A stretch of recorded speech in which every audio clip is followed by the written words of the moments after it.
Welcome back to our channel. आज हम बात करेंगे नेचर ऑफ रूट्स की। पुराने मैथ के अकॉर्डिंगली ये एनसीईआरटी का एक्सरसाइज 4.4 का फर्स्ट क्वेश्चन है, और अगर न्यू एनसीईआरटी की बुक की अकॉर्डिंगली देखोगे तो ये 4.3 का है फर्स्ट क्वेश्चन है। इसमें नेचर ऑफ रूट्स की बात की जाएगी कि रूट्स जो हैं वो किस प्रकार के हैं।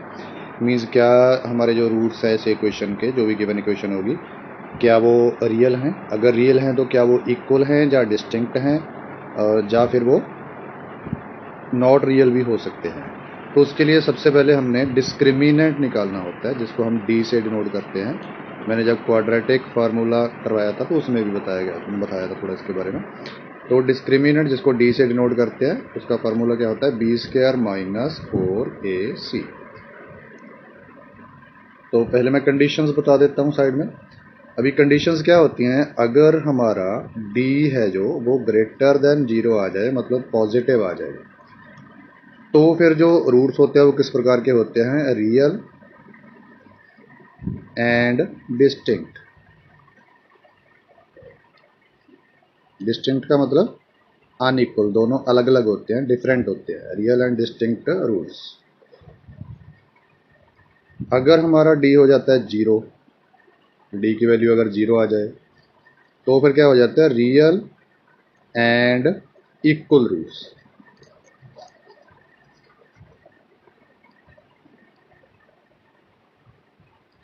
और अगर d हमारा नेगेटिव आ जाए, मीन्स लेस देन 0 आ जाए, तब होता है नो रियल रूट्स। तब उसके कोई भी रियल रूट्स होते ही नहीं है, फिर हमने आगे सॉल्व नहीं करना होता। तो जैसे मैंने उस क्वेश्चन में भी बताया था कि इसमें b क्या होता है? b होता है x का कोफिशिएंट। अगर हम फर्स्ट पार्ट के अकॉर्डिंगली देखते हैं तो जो b की वैल्यू है वो हमारी क्या है? -3 है। a की वैल्यू देखोगे तो वो एक्स स्क्वायर का कोफिशिएंट होता है, जो क्या है यहाँ पे 2 है। और c की वैल्यू हमारी यहाँ पे 5 है, जो कि कांस्टेंट टर्म होती है उसमें, जिसमें सिर्फ न्यूमेरिकल वैल्यू होती है मोस्टली, मीन्स वेरिएबल नहीं होता, एक्स नहीं होता जिसके साथ। तो ये सारी वैल्यूज़ डिस्क्रिमिनेंट के फार्मूला जो है उसमें पुट कर दो। तो -3 का स्क्वायर, क्योंकि b का स्क्वायर होता है पहले, फिर -4 इंटू a जो कि 2 है, इंटू c जो कि 5 है। तो जब आप -3 का स्क्वायर करोगे तो वो 9 आ जाएगा। 4 2 ज़ार 8, 8 को 5 से करोगे तो 40, मीन्स माइनस का 40। तो अभी हमारा जो डिस्क्रिमिनेंट है वो क्या आ गया? माइनस का 31 आ गया, जो कि लेस देन 0 है।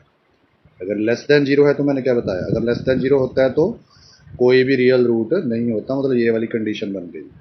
तो नो रियल रूट्स एग्जिस्ट, ये आप लिख सकते हो कि इसके कोई भी रियल रूट्स एग्जिस्ट नहीं करते। तो फर्स्ट पार्ट में तो सिर्फ हमने इतना ही करना है, क्योंकि रियल रूट्स नहीं है तो आगे रूट्स ऑब्वियसली हम फाइंड नहीं करके दिखाएंगे, क्योंकि वो जो रूट्स आएंगे वो कम्प्लेक्स आएंगे, जो कि आपके सिलेबस में नहीं है। तो सेकंड पार्ट में अगेन हम डिस्क्रिमिनेंट पहले फाइंड करेंगे। b की वैल्यू इसमें क्या है? -4√3, उसका स्क्वायर हो जाना है। फिर -4 इंटू ए हमारा 3 है, और इंटू सी जो कि 4 है। तो जब आप -4 का स्क्वायर करोगे वो 16 आ जाएगा, और √3 का करोगे तो वो 3 आ जाएगा, और 16 इंटू 3 करोगे तो कितना आ जाएगा? 48 आ जाएगा। ऐसे इसमें भी 4 3 या 12, 12 को 4 से करोगे 48। तो यहाँ पे डी हमारा क्या आ गया? 0 आ गया। 0 आ गया तो means real and equal roots आएंगे, क्योंकि पहले नेचर बताना है ना कि किस टाइप के हैं, रियल एंड इक्वल रूट्स। उसके बाद उन्होंने बोला कि अगर रियल रूट्स हैं तो उनको फाइंड भी करके दिखाओ। तो फिर वही क्वाड्रेटिक फार्मूला हमारा एक तरह से लगेगा, -b प्लस माइनस, इसमें हम डायरेक्ट यहाँ पे d यूज़ कर लेते हैं। क्वाड्रेटिक फार्मूला में हम क्या लिखते थे यहाँ पे? रूट में b square minus 4ac, means वही d का जो फार्मूला है, अपॉन में 2a। तो अभी x इज इक्वल टू पहले माइनस, फिर b की वैल्यू जो कि -4√3 है, देन प्लस माइनस, फिर डिस्क्रिमिनेंट की वैल्यू रूट में जो कि 0 है, अपॉन में 2 इंटू ए हमारा यहाँ पे कितना है? ए हमारा यहाँ पे है 3। सेकेंड पार्ट में अगर आप देखोगे तो कितना है? 3 है। तो ये ऐसे यहाँ पे मल्टीप्लाई हो जाएगा, 2 से मल्टीप्लाई हो जाएगा क्योंकि 2a होता है। तो अभी अगर आप देखोगे ये माइनस का साइन बाहर भी है अंदर भी है, तो मीन्स पॉजिटिव का हो जाएगा। तो यहाँ पे x इज इक्वल टू हमारा प्लस का 4√3 हो गया और नीचे हमारा 2 इंटू 3 था, तो ये तो कैंसिल हो जाएगा, आपका 2 आ जाएगा। तो जा तो आप ऐसे ही छोड़ सकते हो इसको, 2√3 अपॉन में 3।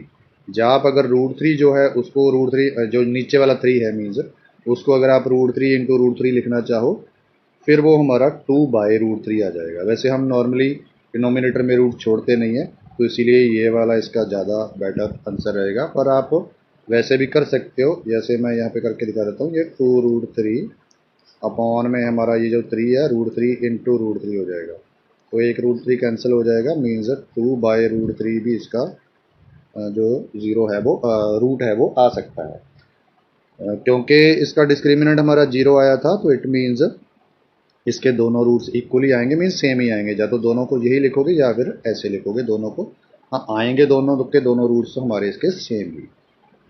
तो अभी ये दोनों पार्ट, अच्छा दोनों में कंडीशन भी अलग अलग बन गई। पहले वाले में हमारा नेगेटिव बन गया था, मीन्स ये कंडीशन हो गई थी नो रियल रूट्स वाली। दूसरे में हमारा डिस्क्रिमिनेंट 0 आ गया, तो means real and equal roots वाली कंडीशन बन गई। तो वहाँ से हमने क्या कर लिया, उसके रूट्स फाइंड कर लिए, क्योंकि उन्होंने बोला है कि अगर रियल रूट्स हैं तो फिर उनको फाइंड भी करके दिखाना है। तो अभी हम करेंगे थर्ड पार्ट। थर्ड पार्ट में अगर आप देखोगे इसमें b की वैल्यू हमारी क्या है, -6 है। पहले मैं यहाँ पे इक्वेशन ही लिख देता हूँ थर्ड पार्ट की। 2x² है, -6x है, प्लस का 3 है, इज इक्वल टू 0। तो एक बार मैच भी कर लेते हैं हम यहाँ इससे, 2x² -6x प्लस 3। तो अभी पहले वही डिस्क्रिमिनेंट हम फाइंड करेंगे। तो डिस्क्रिमिनेंट जब आप फाइंड करोगे तो b का स्क्वायर मीन्स -6 का स्क्वायर, फिर -4 इंटू a जो कि 2 है, इंटू c जो कि 3 है। तो -6 का स्क्वायर करोगे 36, इनको मल्टीप्लाई करोगे 4 2 जार 8, 8 को 3 से किया तो 24, और माइनस करोगे तो b की वैल्यू क्या आ गई हमारी 12 आ गई। तो ग्रेटर देन 0 आ गया, तो means real and distinct roots, means roots जो हैं रियल भी हैं और डिस्टिंक्ट मतलब अलग अलग हैं।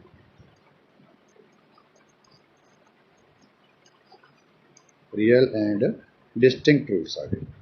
तो अभी अगेन हमें, तो अगर क्योंकि रियल रूट्स हैं तो रूट्स फाइंड भी करके दिखाने हैं।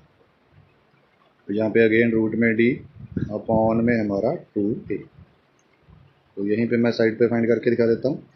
तो x इज इक्वल टू पहले माइनस, फिर b की वैल्यू जो कि -6 है, देन प्लस माइनस का साइन इकट्ठा, रूट में d जो कि 12 है, अपॉन में 2 इंटू a की वैल्यू भी क्या है 2 है।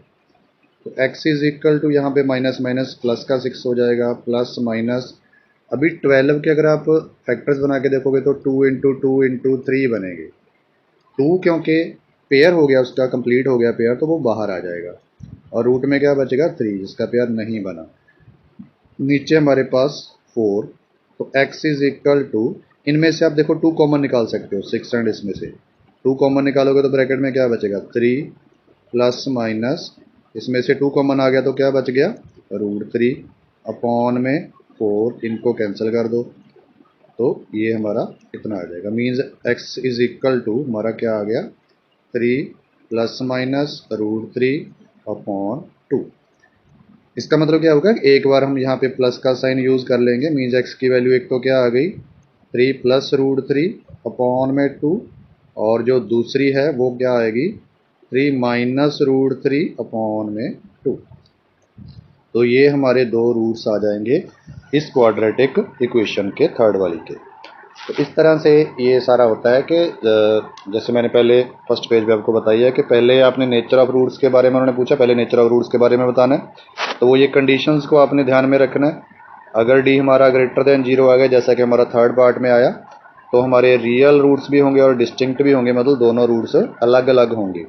अगर डी 0 आ जाता है तो मतलब ये वाली कंडीशन हो जाएगी, तो क्या मतलब हो जाएगा कि रियल भी होंगे और इक्वल भी होंगे, जैसा कि हमारा सेकेंड पार्ट में आया था। और अगर हमारा डी जीरो हो जाता, लेस देन जीरो हो जाता है, मीन्स नेगेटिव हो जाता है, तो हमारा उसका कोई भी रियल रूट नहीं एग्जिस्ट करता, जो कि हमारा फर्स्ट पार्ट में हमने करके दिखाया था। तो अगर आपको वीडियो अच्छी लगी और आपको समझ में आया, देन वीडियो को लाइक कर दीजिए और हमारे चैनल को सब्सक्राइब कर दीजिए। And thanks for watching the video and giving your precious time.